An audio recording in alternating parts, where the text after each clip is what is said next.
Y ahora el editorial con Laxer Tuesta.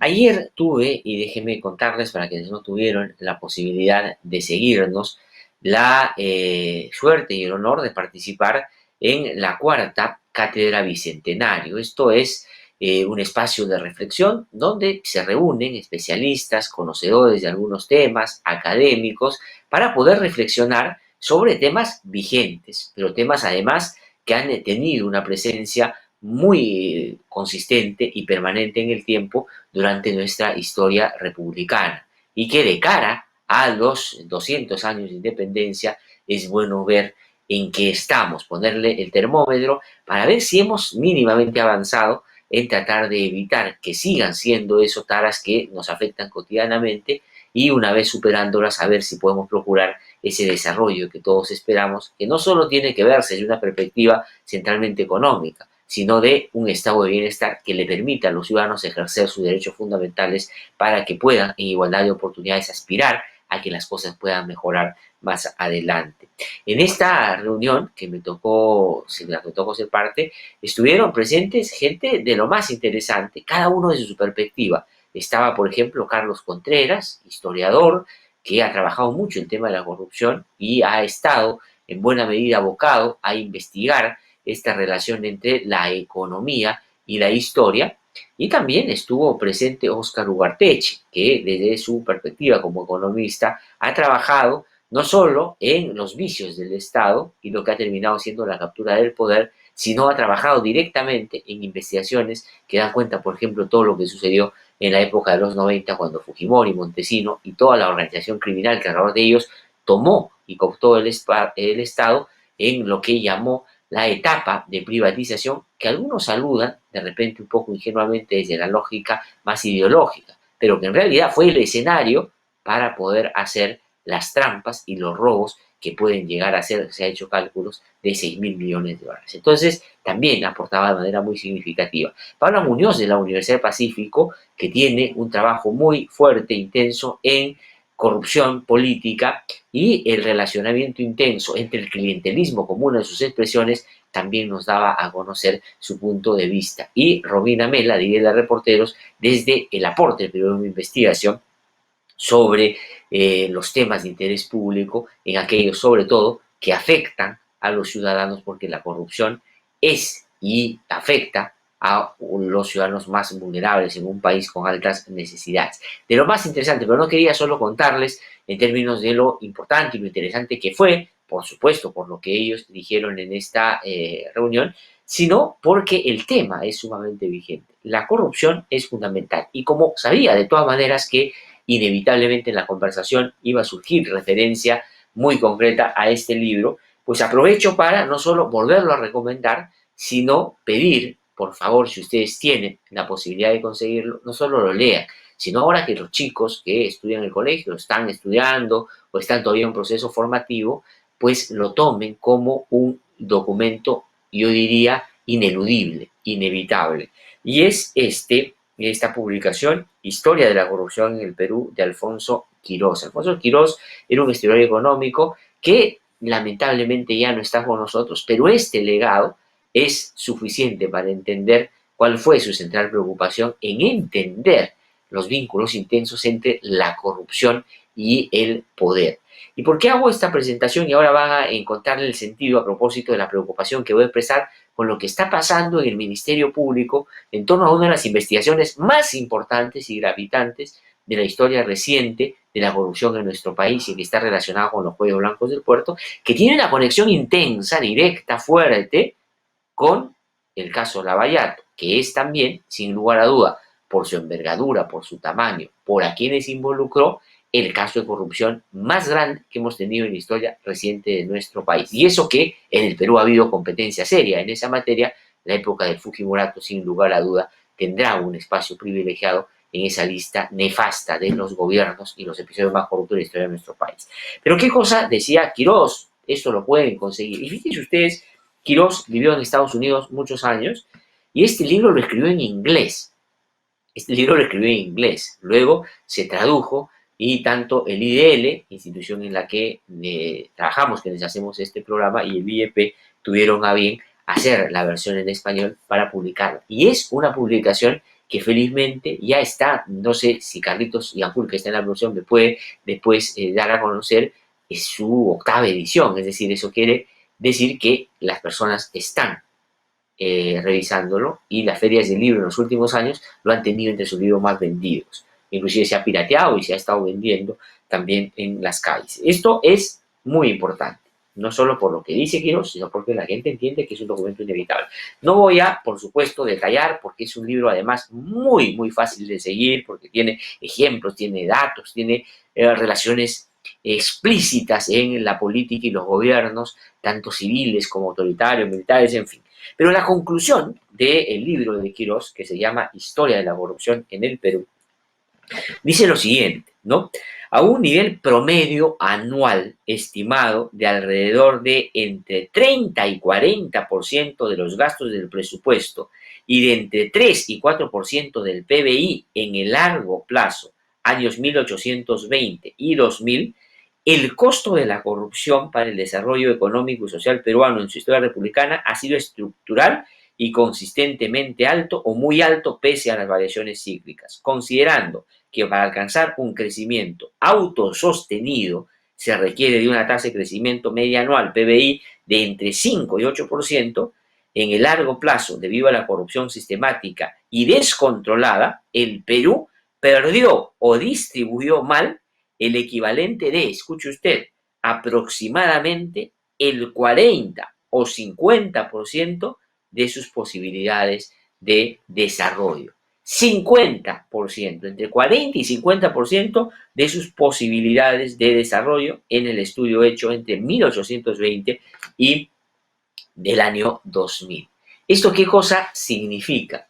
Que si nosotros no hubiésemos permitido que la corrupción se dé de manera sistémica como se dio, de manera sistemática, si no hubiese producido el país, los gobernantes que llevados por elección popular, traicionando esa voluntad, robaron de manera intensa, y los gobiernos que, diciendo iban a luchar contra la corrupción, con las botas y los tanques tomaron el poder y también robaron de manera sistemática, hubiéramos podido avanzar en el desarrollo por lo menos un 50% más de lo que hemos podido hasta ahora.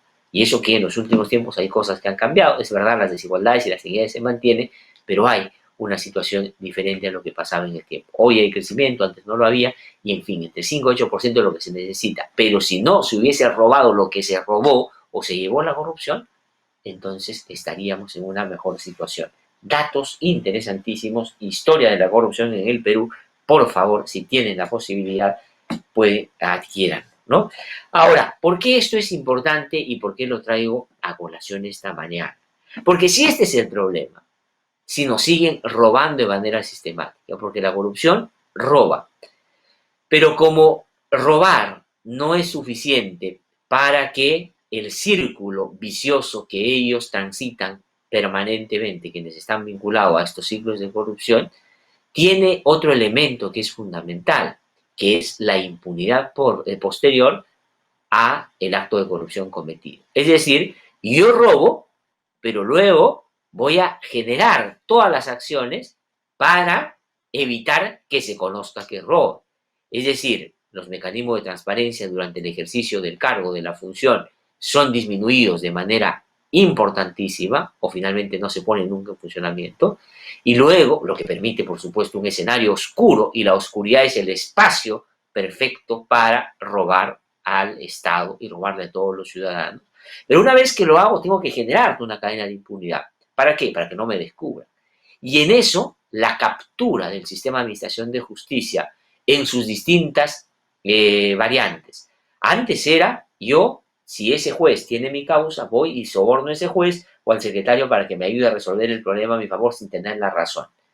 Pero después dijeron, ¿para qué estar en el menudeo? ¿Para qué estar en el mercado minorista de la corrupción? Si yo lo que puedo no solo ser un mayorista, sino manejar la estructura que provee al Estado de jueces y fiscales. Entonces la captura ya no es al juececito para que me ayude en mi casito concreto, sino es al sistema de selección de juez y fiscal, tomo el Consejo Nacional de la Magistratura, el Poder Judicial, me apodero de buena parte de los que están en la Corte Suprema, la Junta de Fiscales Supremos, me la tomo porque efectivamente ahí es donde pueden paralizar cualquier acción, y recuerde usted que ese dicho muy recurrido de quienes, por supuesto, le hacen notar a sus clientes o a sus patrocinados que inclusive mediando corrupción lo que hay que hacer es que los casos no lleguen al Poder Judicial y que se archiven en el Ministerio Público, entonces el Ministerio Público es y termina siendo muy apetecible en ese sentido.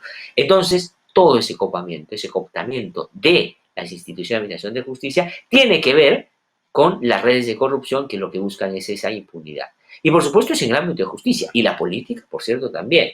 Por eso es que hay hoy día investigaciones a organizaciones políticas o que se disfrazaron de eso para no solo robar, no solo para generar actos de corrupción, sino también para utilizando el poder que la política te da, porque tienes congresistas, porque tienes exhibición en los medios, porque tienes capacidad de presionar, porque tienes plata como cancha para repartir, y con eso presionas. ¿Para qué? Para que desde la política ajusten el cuello a donde corresponde para que no avancen los procesos de investigación. Ejemplo clarísimo en el extremo para que usted pueda, y debe saber ya con todos los detalles qué cosa es lo que ahí sucedió, porque aquí lo hemos abordado de manera permanente, el Congreso de Keiko Fujimori y de Alan García, que terminó disuelto. Esa es la expresión más clarísima de la obstaculización de la justicia. Por eso Keiko Fujimori está siendo investigada. Entonces, si esa es la manera como se mueve la corrupción, y Quirós dice que esto nos ha mantenido como, digamos, ha mantenido como presente durante toda la historia republicana en nuestro país, ¿cómo es posible que pueda pasar lo que pasa en el Ministerio Público? Fiscales como Rocío Sánchez, que es una muy buena fiscal, una mujer valiente, joven, con ideas nuevas, que ha peleado de manera muy, muy consistente para desbaratar organizaciones criminales en el Callao, que ha terminado siendo un antro, ¿no?, de corrupción, un antro de crimen organizado, un antro de impunidad. No es gratuito que de ese lugar hayan salido Inostroza Pariachi, Walter Ríos, pero que hayan salido Alex Curi, Moreno y otros también que se podrían citar al respecto. No es casual, eso es porque ahí se había generado esa relación muy fuerte entre la política, las instituciones y el crimen organizado con sicarios incluidos para mantener ese estado de la cuestión y favorecer básicamente a todos los que actuaban por fuera de la ley, que terminó no siendo la excepción de aquel que, digamos, sale del rebaño y finalmente comete un acto oscuro, sino la regla de los que jugaban en ese rebaño con esas características. Ahí perdió Rocío Sánchez contra esas mafias, junto con la doctora Sandra Castro, que también es otra muy buena fiscal, y que han venido juntas siendo realmente muy consistentes, y han sido temidas por los corruptos, temidas por los miembros de organizaciones criminales, por las acciones concretas que han tomado. Gracias a ellas se ha podido avanzar en las investigaciones de los cuellos blancos del puerto.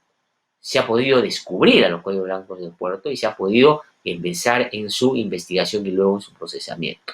Entonces, no se logra entender cuál es el motivo por el cual están en medio de un conflicto insano para la lucha contra la corrupción, que deben estar aplaudiendo los cuellos blancos, que deben estar aplaudiendo los que quieren impunidad, porque lo que han logrado es lo que no pudieron lograr por otras vías, de los ataques, de las presiones, de las amenazas, no pudieron por ahí. Y resulta que ahora, por jueguecillos de poder entre ellas, de que yo soy más importante que la otra, de que ahora ya no me hablo porque no eres una persona amiga mía, porque esta cosa no la has hecho como a mí me gustaría, porque yo las hago a mi manera y no le rindo cuentas a nadie, por esas cosas están dando elementos que pueden terminar yendo en contra del propósito que las dos comparten, que es luchar contra la criminalidad organizada.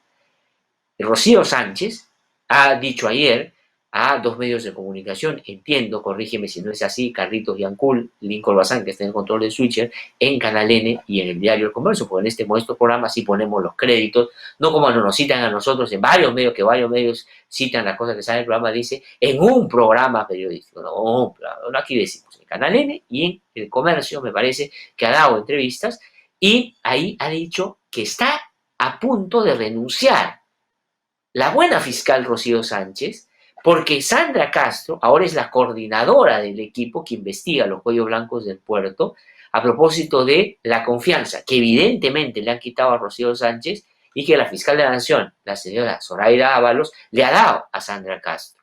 Y en el ejercicio, a su manera, de este encargo, la señora Sandra Castro le ha pedido a Rocío Sánchez, tráeme todos tus expedientes, tus carpetas fiscales, y yo, después de revisarlas, te voy a decir qué te corresponde a ti y qué le doy a la otra fiscal. Y claro, ha dicho que eso es parte de una reorganización para mejorar el trabajo, pero es evidente que lo que están haciendo es jalar en la alfombra a Rocío Sánchez. Y esto no debería, en otras circunstancias, llamar mucho la atención porque hay cambios que se producen, pero no hay ninguna explicación concreta para que suceda eso. No hay ninguna. Y en todo caso, deberían explicitarla. Rocío Sánchez ha dicho, y con razón, si es que me quieren sacar del Ministerio Público, si es que no confían en mí, si les parece mal mi trabajo, que me digan, y yo me voy, porque prefiero mi familia y prefiero mi honor. Pero no me vayan diciendo, dame la carpeta, te la quito. Al punto de que Rocío Sánchez ha dicho que ahora, en la nueva manera como se está organizando este equipo, todas las relaciones con la policía, por ejemplo, van a tener que pasar por la coordinadora, que es la señora Sandra Castro, y después derivarla al fiscal que va a investigar o está siguiendo la causa. Eso no es posible, porque en términos prácticos, el titular de la acción penal es el Ministerio Público y un fiscal tiene autonomía hacia afuera y hacia adentro.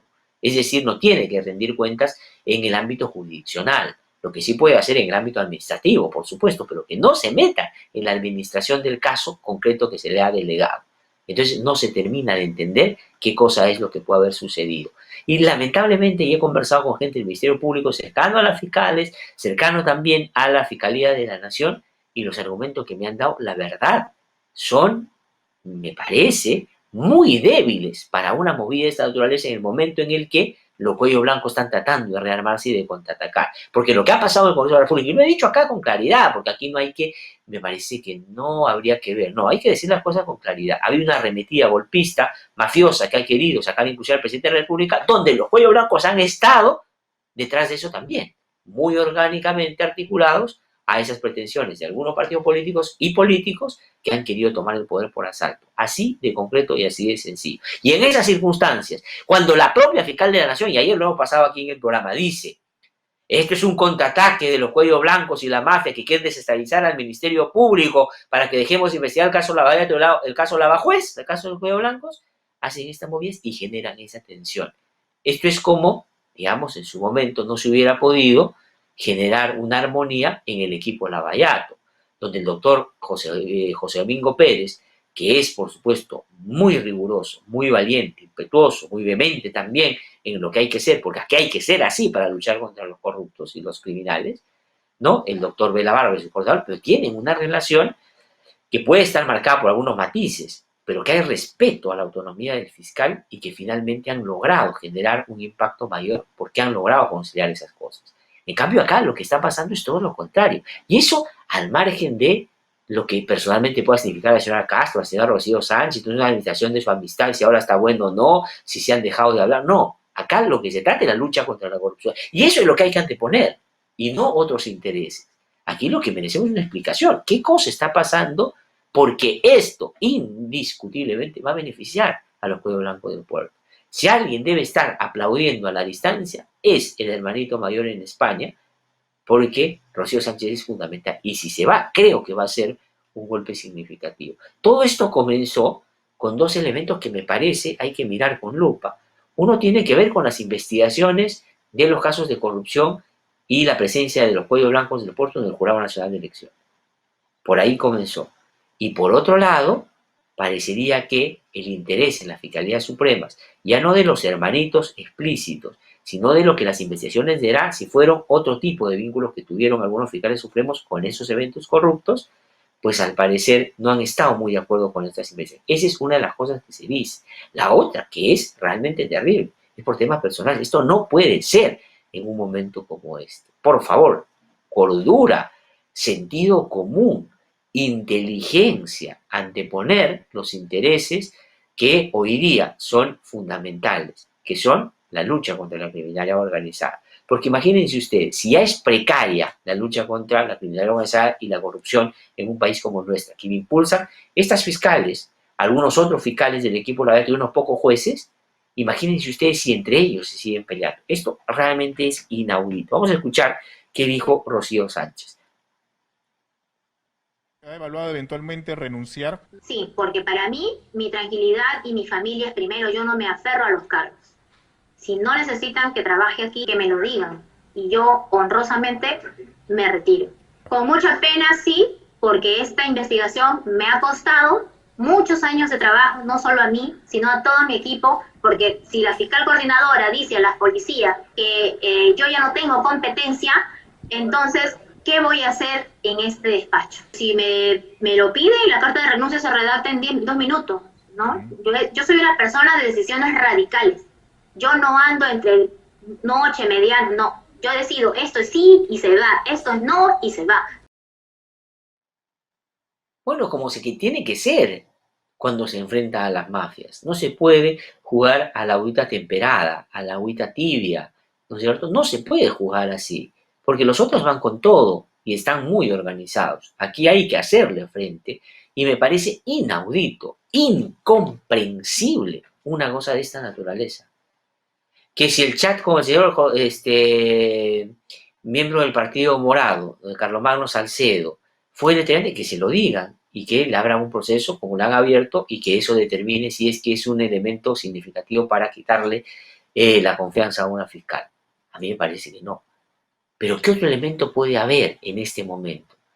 Porque no me van a decir así, ya, digamos, más o menos estamos viejos para estas cosas, que cuando a un fiscal le piden una carpeta, pues le han quitado la confianza, punto. No es que estamos viendo, evaluando, qué es lo mejor, porque lo mejor debería partir de que yo te reafirmo en el cargo, te doy todas las condiciones para que tú trabajes y en ese diálogo, con esa decisión inicial, es que establecemos las mejores condiciones para que las cosas avancen de manera más fuerte.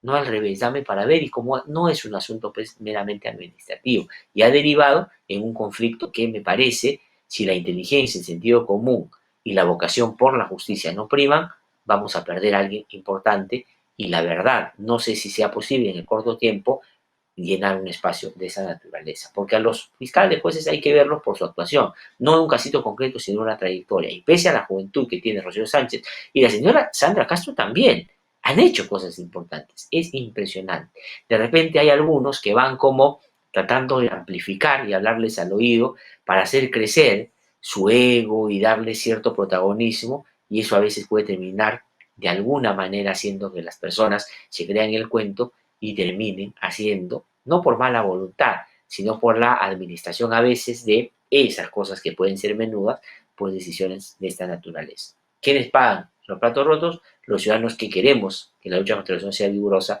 y se desvanece por cosas de esta naturaleza. Impresionante, no lo entiendo. Y he conversado con gente de la Fiscalía Suprema y también gente cercana a las fiscales, no entiendo. Ojalá que esto o se explique o finalmente se resuelva de la mejor forma. Y me parece que no hay que perder una fiscal como Rocío Sánchez.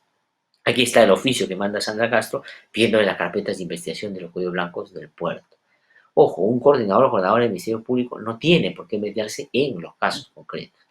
Yo hablado de dirigirme a usted con la finalidad de hacer de su conocimiento lo dispuesto de la disposición fiscal tal de la coordinación de folio 5 emitida a mi persona en mi condición de fiscal procuradora, ello con la finalidad de que cumpla con lo establecido en la parte resolutiva. Si en lo particular, y que le piden que, esta es la respuesta que ella da, ¿no es cierto?, de lo que le están pidiendo, que son las carpetas que tienen los cuellos blancos del puerto. El fiscal José Domingo Pérez, para seguir en la lucha contra la criminalidad organizada, lo otro puede ser, también hay que tener cuidado con eso, que puede que algunos colaboradores eficaces que estén buscando acogerse a esta figura o aspirantes no le gusten a otros fiscales por uno u otro motivo y de pronto eso es lo que puede haber terminado gatillando una situación de esta naturaleza también. Pero los fiscales tienen autonomía y por eso es que la independencia es interna y externa, es decir, nadie de fuera puede presionar a un juez o un fiscal y esas presiones tienen que ser denunciadas cuando se produce, pero dentro también. Esto que quería hacer Tomás Gálvez o Chávar contra los fiscales del caso Lago es una intromisión inaceptable, que rompe con un principio fundamental que es de independencia. Los fiscales son autónomos en su trabajo, por más que sus instituciones sean muy jerárquicas. José Domingo Pérez ha recibido ya el informe de la Superintendencia de Banco y Seguro sobre el aporte del empresariado a la campaña de Keiko Fujimori. Esa que, sabidamente, el señor Roque Benavides, que ahora anda con una estrellita en la frente, ha dicho que fueron aportes para salvar al país de la arremetida que había contra la inversión privada.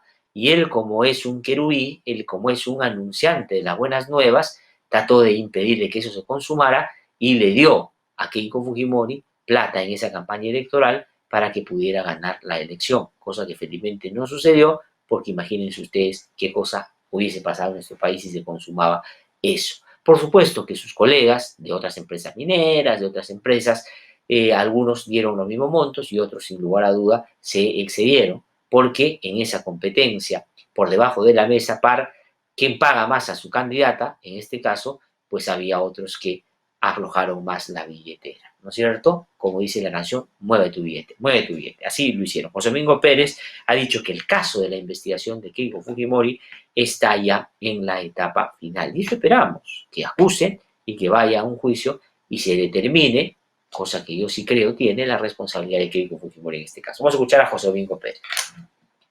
Bueno, lo que se ha logrado determinar y producto de la acción que viene realizando la Superintendencia de Banco y Seguro son 17 retiros en efectivo que se dieron entre el 3 de noviembre del 2010 al 23 de mayo del 2011 por el monto de $3.650.000 americanos que se habrían dado bajo la modalidad de conceder créditos para financiar actividades políticas para el partido Fuerza 2011, actualmente Fuerza Popular, y que correspondía al Banco de Crédito del Perú en la representación de Dionisio Romero Pauletti. Permite ir perfilando ya la conclusión de la investigación, como lo ha informado el coordinador del equipo especial, el fiscal superior Rafael Vela. Estamos ya en la última etapa de la investigación preparatoria y esperamos concluir lo más pronto posible el proceso que se sigue contra Keiko Fujimori y los demás investigados por los delitos de lavado de activos, organización criminal. Bueno, clarísimo, ¿no? Si tú haces 17 operaciones para sacar plata de uno u otro lado, moverla, digamos, por debajo del radar para que nadie lo descubra, lo que estás tratando de hacer es un aporte que no quieres que nadie conozca. ¿Y por qué no quieres que nadie conozca? Porque no quieres que ubiquen o se enteren de tus inclinaciones ideológicas, políticas, partidarias. No, porque en realidad no es un aporte a campaña para que quien entre le haga bien al país. Es, en términos más cotidianos, para no demorarme en la explicación, comprar a alguien para que cuando llegue al poder favorezca tus intereses. ¿Qué cosa es lo que quería el señor Dionisio Romero Pauletti?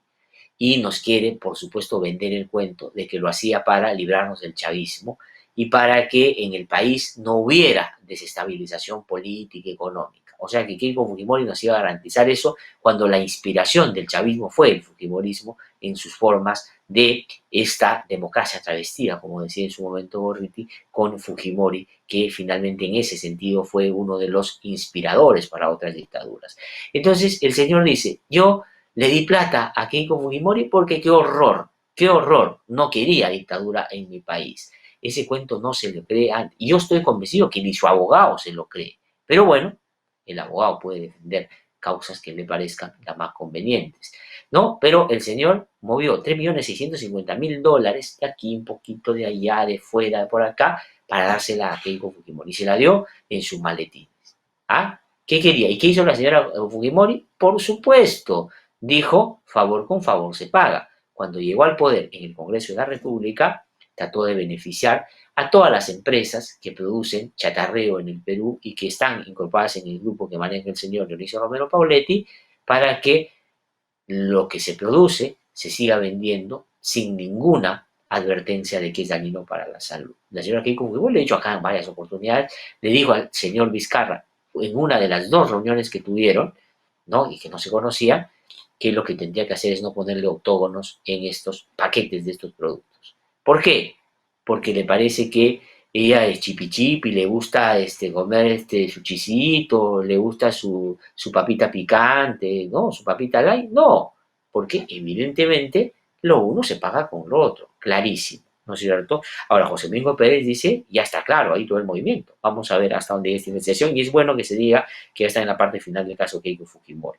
Ahora, José Domingo Pérez ha dicho que están pidiendo información actual para saber si Keiko Fujimori violó las reglas de conducta que le han impuesto en esta sacada de la cárcel que a mí me parece no correspondía. Pero en fin, vamos a escuchar qué dice José Domingo Pérez. Se ha determinado de que la investigada Carmela Paucará ha sido designada en la organización del partido político Fuerza Popular, y en ese orden de ideas se está solicitando primero al partido Fuerza Popular cuáles son las actas o los medios de comunicación que se han utilizado para determinar el incumplimiento de o no de las reglas de restricción que se habían impuesto a Keiko Fujimori Gucci. De determinarse el incumplimiento de las reglas de conducta a Keiko Fujimori, se requerirá al juzgado que haga el apercibimiento correspondiente para que se pueda variar de la comparecencia con restricciones que en este momento tiene Keiko Fujimori por el mandato de prisión preventiva. Bueno, a ver, esto funciona así. Cuando a ti te dan la libertad, o digamos, pues estás en una prisión preventiva, y esta se discute en una segunda instancia y te dicen, bueno, no vas a seguir en esa condición, pero te pongo estas, que son otras, que son medidas restrictivas menos gravosas que una prisión. Ir a firmar a fin de mes, al Ministerio Público, no conversar con tales personas, no salir a los medios de comunicación. Si tú no cumples esas reglas, es legítimo que el Ministerio Público diga, oye, si no cumplió lo que le diste, ahora tienes que pasar a la más grave porque está rompiendo las reglas que tú le impusiste. Y eso es lo que José Domingo Pérez, y con razón, dice que podría pasar en este caso. Y están pidiendo información al respecto. ¿Y por qué? Por eso es que Keiko Fujimori, en estos videos que salen, han salido en los últimos días, donde, digamos, con ese cinismo del que hace gala ella y quienes la acompañan en la política hace ya un buen tiempo, ¿no es cierto?, dice que combate al populismo, combate al clientelismo, que en fin, todos los sismos los combate la señora Keiko Fujimori. Yo he dicho ya que tiene que mudar su oficina a la Concha Acústica del Campo de Marte. Ahí es donde debería estar el local de Fuerza Popular, ¿no? Entonces la señora sale, pero en un momento dice, les pido a ustedes que le digan a nuestros militantes, que le digan a nuestros... Claro, tratando de alguna manera bajar la intensidad de lo que claramente me parece es una vulneración a la regla de conducta que le han puesto. Pero en fin, esa podría discutirse todavía. Pero esta me parece que no, porque ella tiene una prohibición expresa de hablar con investigados, es decir, con gente que esté investigada con ella. ¿Por qué? Y esto hace sentido por lo siguiente, porque lo que hay que tratar de evitar es que se pongan de acuerdo para generar, por ejemplo, algún tipo de obstaculización de la justicia, ¿no? Eso que dicen que hizo el presidente Vizcarra para tapar las cosas del señor Swing y dijeron que cambió la versión, se unió para eso, es lo que se trata de evitar cuando dos personas están investigadas y están en el mismo proceso. Ahora, yo no sé si el señor Marvito está en el mismo proceso que Keiko Fujimori, creo que sí. ¿Y cómo hacen ahí si viven juntos? O el señor duerme en una carpa como esa que dormía afuera de Santa Mónica, donde con una huelga de hambre salió más papeado después de no sé cuántos días. Pero en fin, lo que quiero decirle es, esa es una restricción. No puede hablar con gente que está junto con ella investigada. Claro, ahí tiene un problema, porque tiene al esposo ahí, tiene a la abogada ahí, y tiene, por supuesto, a gente de su partido ahí. Pero en el caso concreto de esta señora, y este organigrama nos puede ayudar a entender la preocupación del Ministerio Público, es de todo punto de vista atendible. Miren ustedes, vamos a ponerlo, Lincoln, por favor, si me ayudas con eso, un organigrama de el relanzamiento de Fuerza Popular. Ahí está, ese es el Comité Nacional 2020-2024, o sea, recién estrenadito. Esto dice que son los que nos van a hacer olvidar los viles que han sido los fujimoristas que han tenido la posibilidad de llegar al poder, al Congreso de la República y a estar en la política hace bastante tiempo. Keiko Fujimori como la cabeza. Ya usted vea si le creo o no. Hay un 7% que por lo menos en las encuestas dice que votaría por Keiko Fujimori. Ya ese es un asunto que creo no alcanza en lo que aquí modestamente puede hacer para entenderlo. Pero bueno, ahí está. Al centro, el señor Luis 6% Galarreta, el que llevó al Congreso al peor momento de su aprobación. Es secretario general, el señor Galarreta. Y esa sonrisita entusiasta era la misma que ponía cuando estaba en los como 8 partidos que estuvo antes de Fuerza Popular. Pero él siempre fue fujimorista, porque de hecho el fujimorismo no es un partido, no es una adhesión ideológica, es una manera pragmática de, sin ninguna bandera, hacer lo que consideran hay que hacer, sin ningún escrúpulo, por supuesto. Pero mire usted a quienes están al costado. Marjorie Condeso, secretaria nacional de Juventudes, en fin, no sé quién es la señorita, pero en fin, ahí está. Pero al otro lado está Carmela Paucará. ¿Quién es? Secretaria nacional de organización, nada más ni nada menos, de organización. Entonces, pero uno podrá decir, oye, pero no seas tan severo, está bien que sea secretaria nacional, pero esta señora era la secretaria de Keiko Fujimori, era la mano derecha de Keiko Fujimori. Algunos dicen que la mano derecha y la izquierda, junto con Ana Gers, a quien por supuesto está ahora reemplazando, habida cuenta no quiere mostrar ese rostro antiguo. Antiguo digo en términos políticos, porque Ana Gers está desde muy temprano con Keiko Fujimori y junto con Pierre Figali. Entonces, ¿qué cosa dice el Ministerio Público? Esa relación, que por supuesto es jerárquica, porque el jefe del partido y la secretaria nacional de organización tienen un vínculo de esa naturaleza, puede distorsionar lo que es el mandato expreso de la sala de no comunicarse con gente que esté investigada en el mismo proceso. Y la señora Paucará está investigada en el mismo proceso. De hecho, la detuvieron también de manera preliminar en algún momento, hasta donde me acuerdo. Y bueno, ya sobre los otros comentarios, Dieter Columbus está ahí. Dicen que iría a la vicepresidencia de Fuerza Popular si Keiko Fujimori postula. Y la señora Chacón, que me va a ahorrar los comentarios porque tendría toda la mañana para mostrar sus perlas, ¿no es cierto? Este es un organigrama que ha elaborado Útero.p. Entonces, Útero.p. ¿Qué cosa dice José Domingo Pérez? Oye, esa relación yo creo que vulnera lo que ha mandado el cambio a medidas restrictivas no gravosas como las que tiene Keiko Fujimori. Pero bueno, también en el caso de Fuerza Popular han declarado inadmisible la casación que Fuerza Popular presentó para apartar al juez Víctor Zúñiga del caso Odebrecht, el caso Lavallato. Yo sé de paso, más adelante vamos a hablar con la procuradora Silvana Carrión, que es la procuradora en el caso Lavallato, sobre varios temas que están relacionados con esta investigación. Vamos a salir de los temas vinculados a estos casos para hablar de, no sé cómo creerle, no sé ya yo cómo tomarlo. A ver ustedes si me pueden ayudar con eso, con sus comentarios. Yo, Manuel Merino de Lama, que ya fue denunciado tempranamente por el señor Cateriano, de que trató de chantajearlo, extorsionarlo para que sacara a ministros que no le gustaban al señor Luna, al señor Acuña, al señor Canseco y a otros. Ahora, después se supo que estaba siendo un actor protagónico de poca monta, por supuesto, donde le dan un protagonismo sin medir sus propias incapacidades, inclusive para hacer cosas tan nefastas como la que pretendía de este golpe de Estado, pues ahora dice que va a coordinar con el presidente Vizcarra, se va a comunicar con él para coordinar un diálogo con él, porque es ya importante que se pongan de acuerdo. Ojalá sea genuino, pero que no sea más falso que un billete de $2, como lo fue esa aprobación de la confianza al señor Martos, y después vino la arremetida que todos hemos podido apreciar con detalles en el Congreso de la República. Yo la verdad, y permítame desconfiar, pues no creo estas cosas, porque hay intereses muy fuertes en el Congreso que no se van a dejar de lado así nomás, así nomás. Pero el señor Merino de Lama, que ha estado en su semana de representación, ha dicho lo siguiente. Vamos a escuchar.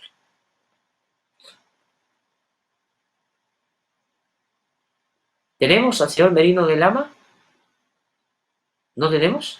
¿Me pueden avisar, por favor? Y entonces, ¿por qué no lo ponemos si lo tenemos? Que vaya en el marco, lógicamente, de colaboración por la recuperación de la confianza en la población. ¿Es una vuelta de página? Y porque creo yo que es necesario que la población empiece a ser atendida.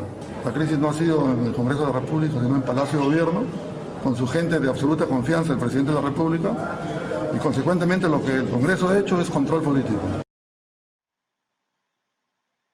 Control político.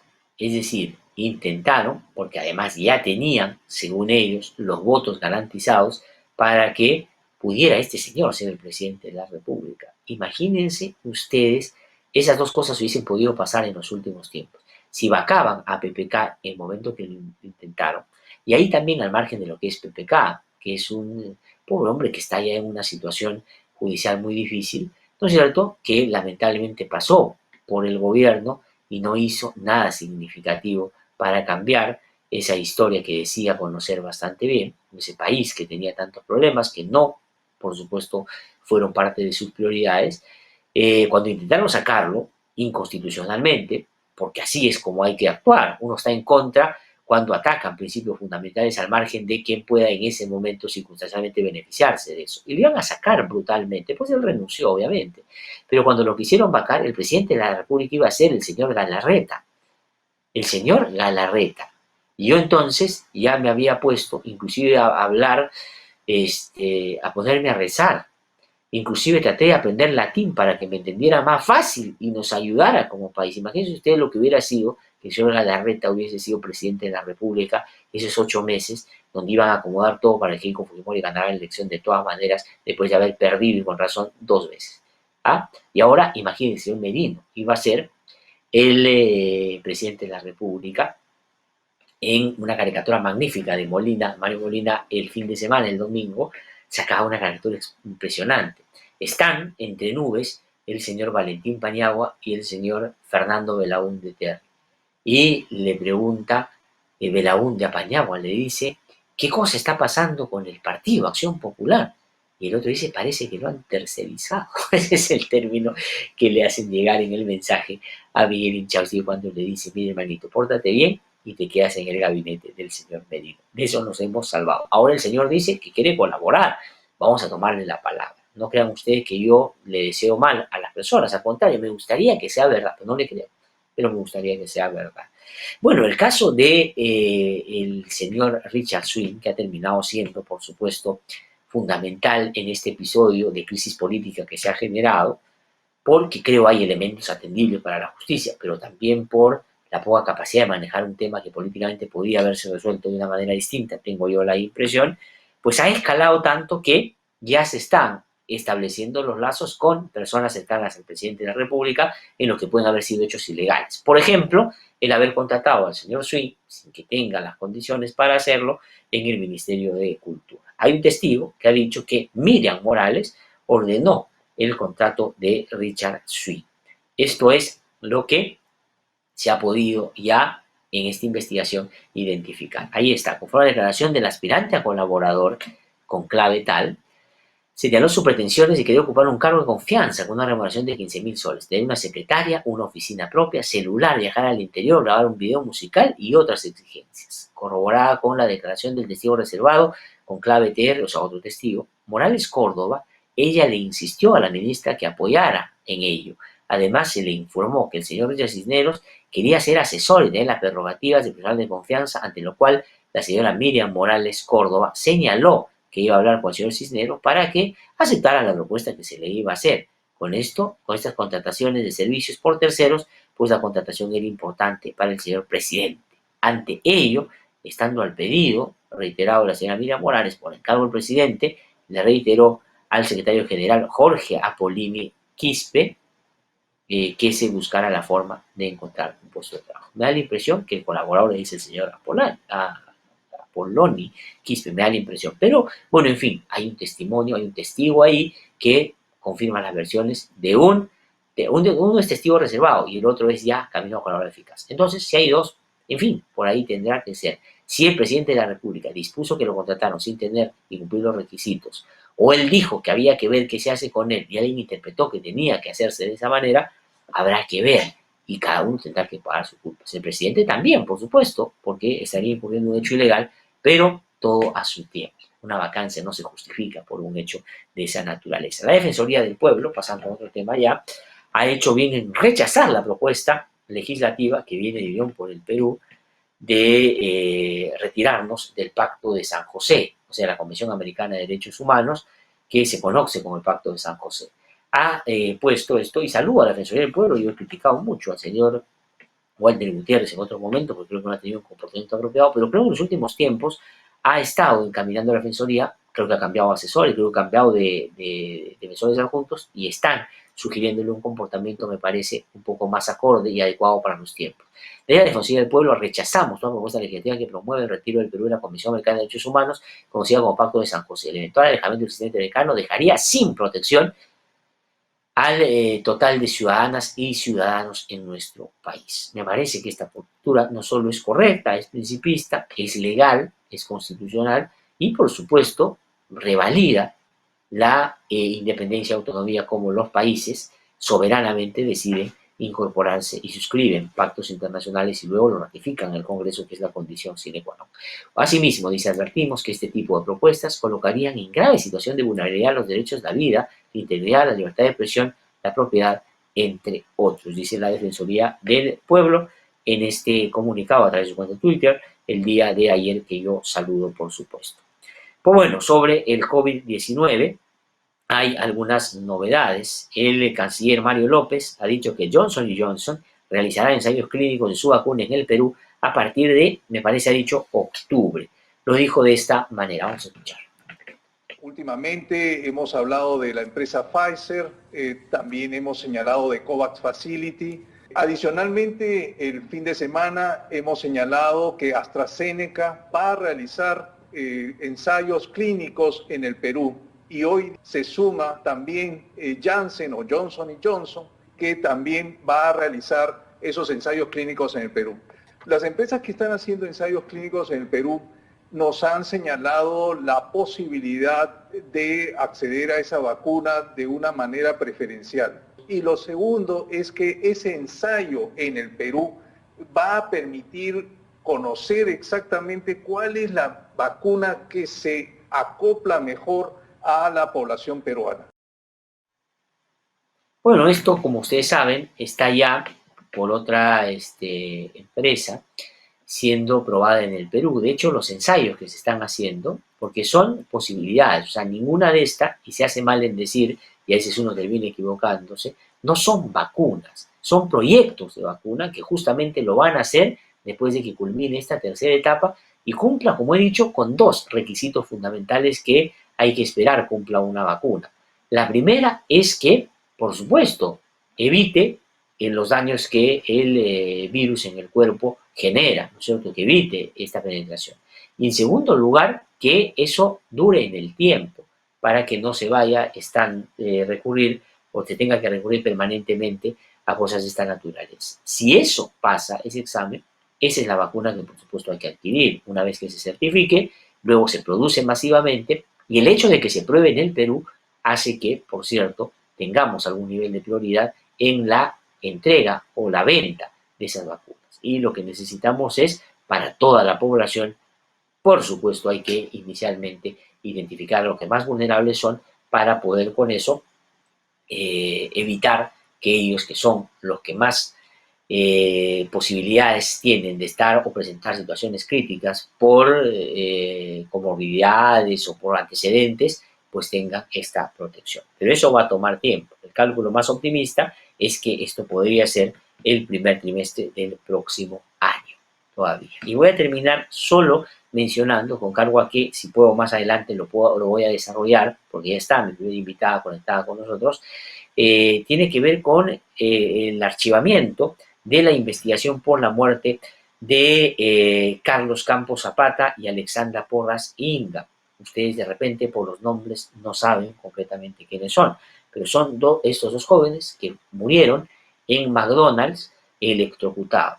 No colaboradores de McDonald's, trabajadores de McDonald's. Cuando, digamos, y esto no es una matiz lingüístico, es, digamos, una configuración también legal, formal, ¿no es cierto? Entonces, ¿qué cosa es lo que ha sucedido? Se ha archivado la investigación. ¿Por qué? Porque se alude o se argumenta de que llegaron a un acuerdo económico, por lo menos los familiares de una de las personas que lamentablemente falleció en este hecho, que desde mi punto de vista sí es punible desde todo sentido. Y finalmente, quien ha estado a cargo de esta investigación ha dicho que se archive porque ya no pueden seguir investigando porque hay un desistimiento de una parte a propósito de este acuerdo al que llegaron. A ver, más adelante lo voy a desarrollar. En un proceso penal, no un proceso civil. El proceso penal lo que busca es perseguir a quien ha cometido el delito para que justamente, de cara a lo que establece el Código Penal y el Código Procesal Penal, se le pueda sancionar. Esa es una vía. La reparación civil en el proceso penal es, digamos, un anexo. Por supuesto, es una pretensión que se incorpora, pero que no es la principal. ¿Cómo puede ser posible que se pongan de acuerdo ya en medio de una investigación en esto y que la investigación se pare porque ya, o sea, es decir, si una persona mató a alguien, ¿no?, y le da plata al familiar de a quien mató, entonces ya no se va a identificar si es que tuvo o no la responsabilidad. Esto es un asunto que es muy discutible, por supuesto, pero no voy a entrar en detalles ahora porque ya no tengo tiempo ahorita, pero más adelante lo voy a retomar o me quedo comprometido más adelante en el programa mañana a hacerlo con mayor detalle. Hemos presentado el editorial con Glaxer Tuesta. Suscríbete a nuestro canal de YouTube, búscanos como IDL Radio y activa las notificaciones para ver No Hay Derecho en Vivo.